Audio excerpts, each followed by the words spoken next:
আপনাদের সেখানে শান্তিপূর্ণ ক্যাম্পাস, ঠিক আছে। আমরা অনেক সুনাম শুনেছি, এখানে 700 স্টুডেন্ট পড়াশোনা করে। আমরা এর আগেও প্রিন্সিপাল সাহেবের সঙ্গে এসে কথা বলেছি। তো আমাদের আসলে প্রত্যেকজনের সরকারি চাকরি হচ্ছে বদলির চাকরি, ঠিক আছে। আমাদের যেমন ওসি স্যার ছিলেন, উনি দিনাজপুর বদলি হয়ে গেছেন, এসপি শেরপুর বদলি হয়ে গেছে, সারা বাংলাদেশে নির্বাচন তাছাড়া অন্যান্য সময়ও বদলি হয়। তা আপনাদের টিচার সালাউদ্দিন সাহেব ওনার মতো ওনার বদলি হয়েছে, আপনারা হয়তো চাচ্ছেন যে উনি এখানে থাকুন। ঠিক আছে, বদলির চাকরি শুধু নিয়ম শৃঙ্খলা আছে। স্যার এই স্কুলটা আমাদের বাংলাদেশের মধ্যে 155টা স্কুল আছে। এই স্কুলে যারা চাকরি করে 15 বছরের আগে বদলি হয় না, বা সাধারণত 15 বছর 10 বছরের আগে বদলি হয় না। কিন্তু আমাদের স্যারকে রাজনৈতিকভাবে ট্রান্সফার করা হয়েছে। এই ট্রান্সফার আমরা মানব না স্যার। এর সাথে স্যার 4 জন টিচার আছে, মানে একই পোস্টে চাকরি করে, একই সাথে হয়েছে। কথা বলি, তোমরা যে কথাটা বলছো, আমরা যখন চাকরিতে আসছি তখন ওখানে বলাই আছে যে যে কোনো মুহূর্তে সরকার যে কোনো প্রয়োজনে আমাকে যে কোনো জায়গায় দিবে, এর কোনো টাইম নাই। তবে বরং এইরকমই একটা কথা আছে যে অফিসারদের 3 বছর পর পর বদলি করা উচিত।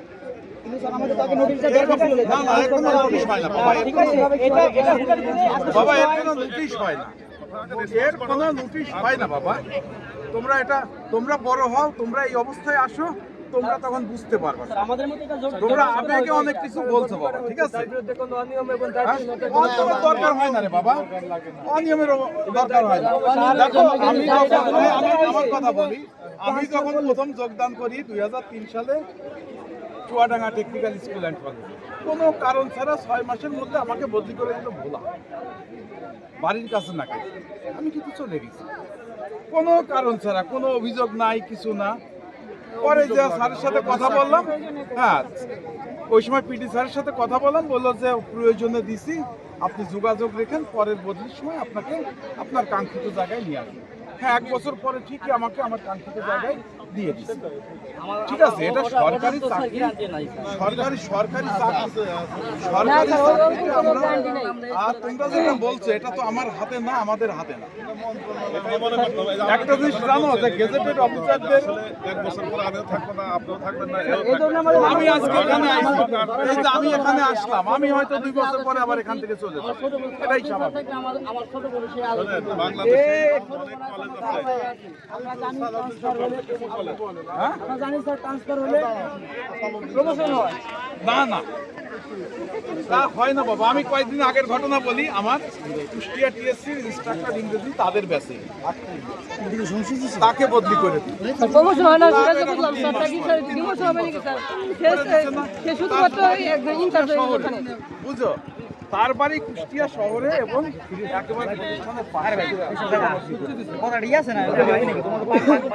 কিছু করার আছে?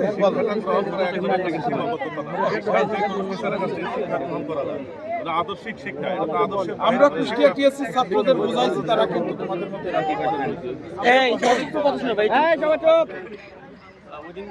তোমাদেরকে অনেক নিষেধ করা হয়েছে, তাই না? তারপরেও তোমরা আমাদের নিষেধ অমান্য করে কিন্তু কিছুক্ষণ এখানে অবস্থান ছিল, তাই না? স্যার বলছেন, আমি নিজে 2 বার এসে কিন্তু বলছি, তাই না? তো প্রিন্সিপাল স্যার এটা কিন্তু বলছিলেন তোমাদেরকে যে এটা কিন্তু আমার জন্য আরও ক্ষতির কারণ হবে। তো পরের দিন কিন্তু তাই দেখা গেল যে আমাদের পরিচালক স্যার উনি কিন্তু ফোন দিয়ে বললেন যে তোমরা যেটা করছো এটা কিন্তু ঠিক হয়নি। তার মানে একটা নেগেটিভ কিন্তু চলে গেল। স্যার কিন্তু বারবার বলতেছিল তোমাদেরকে যে এরকম করলে কিন্তু আমার আবার যে আশাটা সেটা কিন্তু হয়তো বা একটু নষ্ট হয়ে গেছে, এমন হতে পারে যে নাও আসতে পারে। আপনি যদি চলে যান এতে আমাদের শোনো, কালকে আমি হেড অফিসে গিয়েছিলাম, আমি কথা বলেছি স্যারদের সাথে, ঠিক আছে। আমি নিজে গেছিলাম, তো পরিচালক স্যার আমাকে আশ্বস্ত করেছে আপনার ব্যাপারটা আমার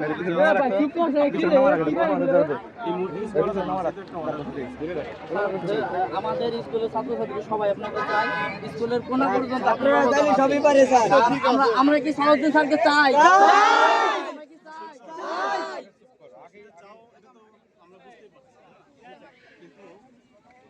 যে যারা কন্ট্রোল করে, আমি যার অধীনে চাকরি করি, সেই অফিস থেকে বলছি আপাতত কিছু করা যাবে না। আমাকে এখানে জয়েন করতে হবে, তারপর আমাদের সার্টিফিকেটকে আমাকে বলছে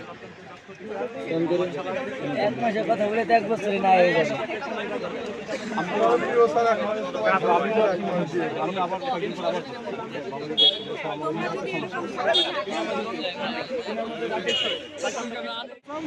তাহলে আমাদের কথা, কারণ আমরা তো বসে নাই, আমরা তো আমার কাছে আমি এখনই করে দিচ্ছি। তুমি যদি বলো 7 দিন কেন, বলো 1 ঘন্টা, আমি এখনই করে দিচ্ছি। কিন্তু এটা তো আমার কাছে না বলা।